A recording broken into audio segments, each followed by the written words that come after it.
Now, this is very important. It's called the ship's paper. These little pieces of paper can be downloaded free of charge from the Peter Pig website. If you don't want to use a little bit of paper, you don't need to. Now, let's take a typical ship. Here is the Solomon, a medium merchant ship.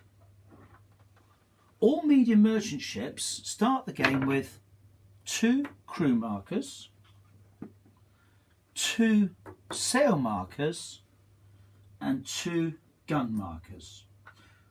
I've done these in a colour just for clarity. There are no rules about what you use. You could use little counters with the word sail written on it, stuff like that. The reason we've got little counters is there's no proper record keeping. It's a bit tedious to be writing things down all the time. This piece of paper is kept off table, and here's the model. If the model takes a hit, it's got to take a marker off. I can either take off a crew marker, or a gun marker, or a sail marker. If there were 2 hits, it'll lose 2 markers. 3 hits, it'll lose 3 markers.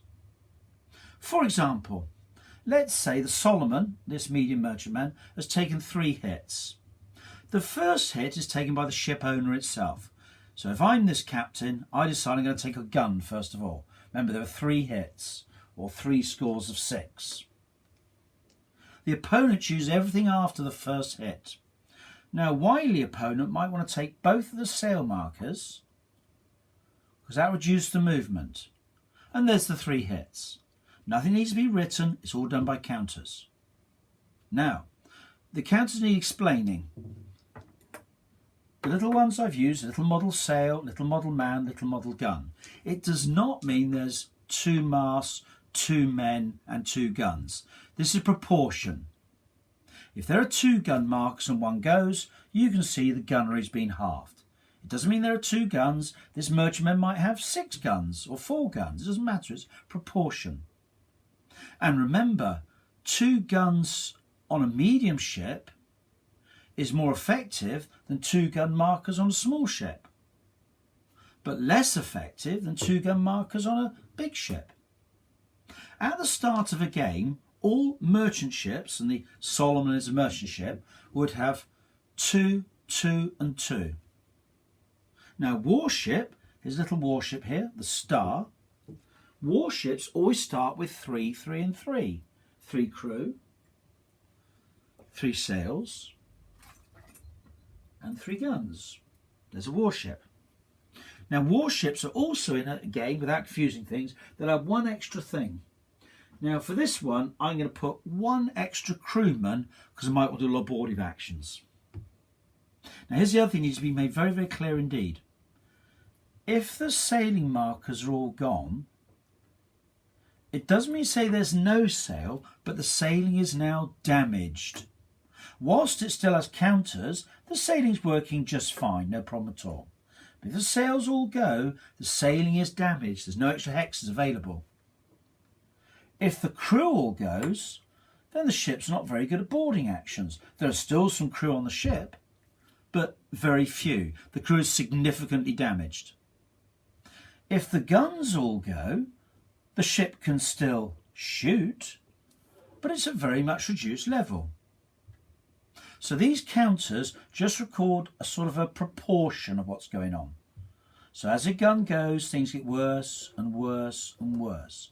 With no gun markers, gunnery is heavily reduced, but it still exists. Now, let's say all the markers have been taken off because you've had a really bad day. Every additional hit on a 6 can't take a marker off, so it's what's called a death roll. So the additional 6s, if there's no markers to take off, they're death rolls. Now death roll, if you score a 1, the ship burns, which is bad news for everybody. 1 is bad news, the ship burns. However, if on a death roll you score a 5 or a 6, the ship strikes its colours, which is brilliant. If you're a pirate, the ship will just stop and pull over for you. And if you're a warship, you're out of the game. If there were, say, several death rolls, let's say there's no markers left, and some fortunate player has got 2 hits, there are 2 death rolls, but you do them 1 at a time. Because a 1 is a burn, 5, 6 is strike, but 2, 3, 4 is nothing at all. So let's do this first death roll. It's a 2. It has no effect whatsoever. Second death roll, a 2, still no effect. This ship can still function, but with reduced sail, it doesn't move very well. Reduced crew, it doesn't fight very well and doesn't also move very well because his crew are needed. And reduced gunnery, it's a bit useless at shooting. There is a recovery, however.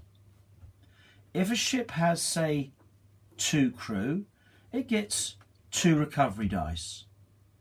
If it's got 1 crew, it can have 1 recovery dice. And no crew, still gets 1 recovery dice. A 5 or a 6, well, it must get 5 or 6 eventually. There we go. If scores a 5 or 6, 1 try per turn, put a marker back on. For this ship, I think I put a crew marker back on. No ship can ever rise above 2. So even if you start with more, you can't rise above 2 because the ship is damaged. It doesn't just repair itself middle of the ocean, but all ships can crawl back up to 2. But a ship with nothing would need about 6 turns. There's only about 6 turns the whole game, recovering every single turn to get back up. But it's 1 dice per crew base, and you can never recover above 2. And one last thing. Each player have 1 of these per ship. So if he's got 3 ships, he'll have 3 bits of paper. Now the papers must be laid side by side off the table. They must be kept off the table. Let me get a couple more papers.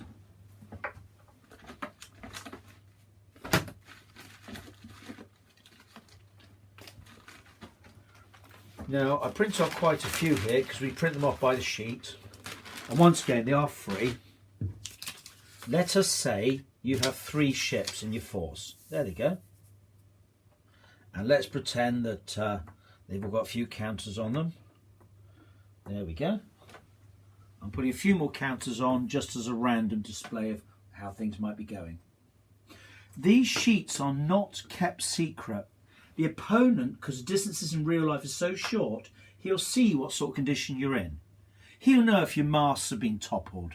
He'll know if your crew have been shot to pieces. And he'll know if your gunnery suddenly decreased. You do not keep these secret.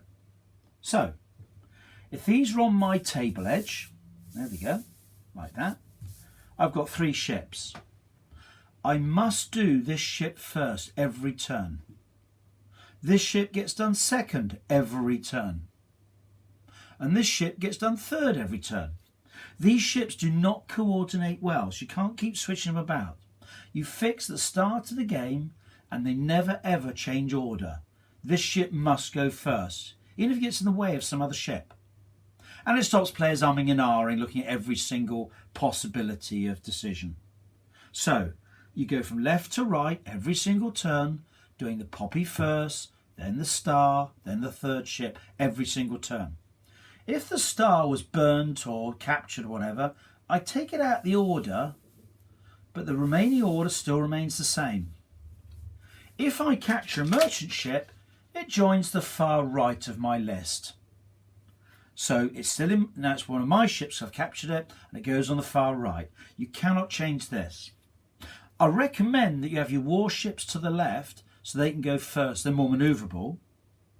Whereas merchant ships like the Solomon only allow 1 turn each go.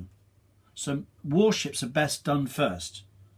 So I probably do my warships, that one, then this one.